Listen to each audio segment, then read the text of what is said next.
All right, near the end of the day at Redstate, and I'm with Steve Kelly of 710 KNUS News Talk. There's the symbol over there, who's been broadcasting live from day one of Redstate. How has day one's broadcast gone? Oh, it's great.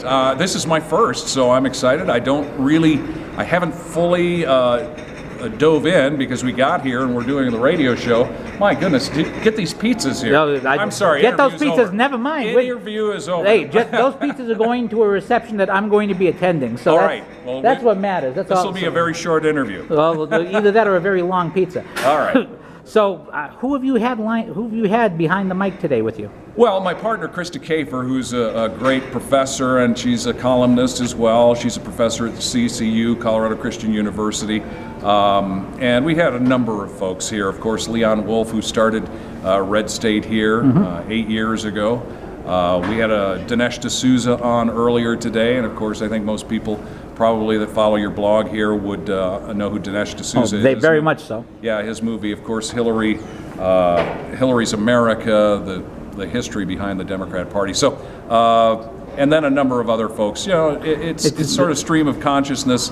And after a while, I imagine. I mean, I've interviewed so many people today. It's like that myself. You just interview. I couldn't name all the folks that we've gone through. Right. Now, what time? When do you normally broadcast? What time is your show, and how Mountain often? time here in Colorado, 4 to 7 in the rush hour afternoon drive. And how long have you been doing it? I've been doing this 40 years. Seriously? Yes, 40. You don't look years. Old enough to be doing it for 40 years. Well, I thank you. I mean, you don't have to butter me up. I mean, I'm just a little surprised. Yeah, so 40 years in radio, yeah. that's good. Now, you must have an excellent perspective, because 40 years in radio means that you were here before the start of conservative talk radio as a force, before the internet as a force. Before FM radio, let alone digital. Yeah. That's right, pipes. Yeah. So, looking at the last 4 decades then, what are the changes that really made a difference from what you've seen? What are the things that stand out to you? Well, it's a long story in one sense, and I'll try to sum it up here. Flint, Michigan. Don't drink the water. But Flint, Michigan is where I was born and raised. It's a very, very, at the time, it was a very blue-collar industrial state. It was the auto city to Detroit's motor city. And every politician that wanted to win that union vote would have to come through Flint. And my indoctrination in radio, as a janitor of all things, was to book guests for a talk show called Flint Feedback. And so my first indoctrination in radio was talk radio, and the show Wally Kennedy did. And so I really got to see some of the very early stages of what would then become talk radio.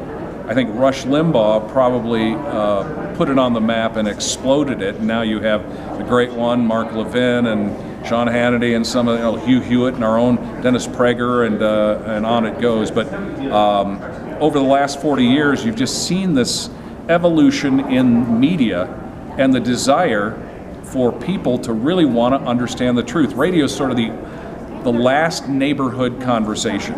You know, that's what's funny you mentioned about the truth. One of the things I've noticed from my own reporting is that a lot of times I will go and report on something just to hear it firsthand so that I know it's accurate, because I've heard the media, when I've covered presidential campaigns or things like that, because I live near New Hampshire, so I can get to it quickly.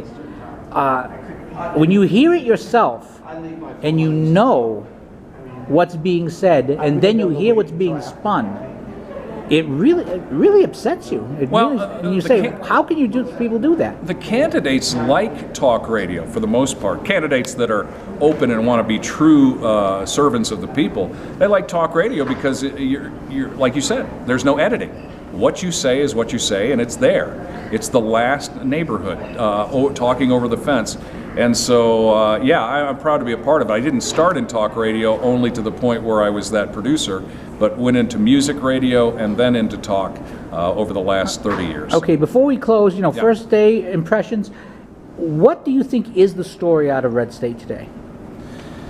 Again, that's hard for me to say. Unfortunately, this isn't a very good answer for what you're trying to do here. Redstate, I was more interested in knowing the makeup of the audience here. So in canvassing 20 or 30 people, I wanted to know what was the discussion. Was it anti-Trump? Was it pro-Trump? Was it... I've been doing the same thing to some degree. Yeah, and I was pleasantly surprised. I thought this was an all never Trump kind of atmosphere, and yet I think as we're 3 months out, as you're taping this right now, 3 months out from this election cycle, and new revelations even this last week with emails and Hillary Clinton and Clinton Foundation, blah, blah, blah, the Department of Justice, I think people are saying, look, I mean, a house divided falls or can't stand, and a party divided can't win.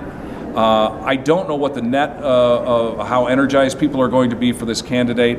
I'm a reluctant voter for Donald Trump. That would describe me. If you read my, I was a Trues guy, and I eventually endorsed Trump before the convention, and I wrote a long piece about it saying that basically you cannot reward Hillary for what she's done, and if she's elected, I feel she's going to continue to persecute people using the IRS and such.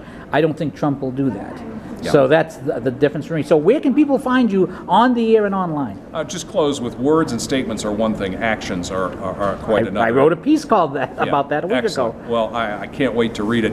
You can find us online, 710knus.com. And we're on from 4 to 7 Mountain Time. You can stream the show. It's Kelly and Kafer, and just appreciate it. Thanks. Good to meet you, too, by the way. Steve Kelly, thank you so much for your time. You bet.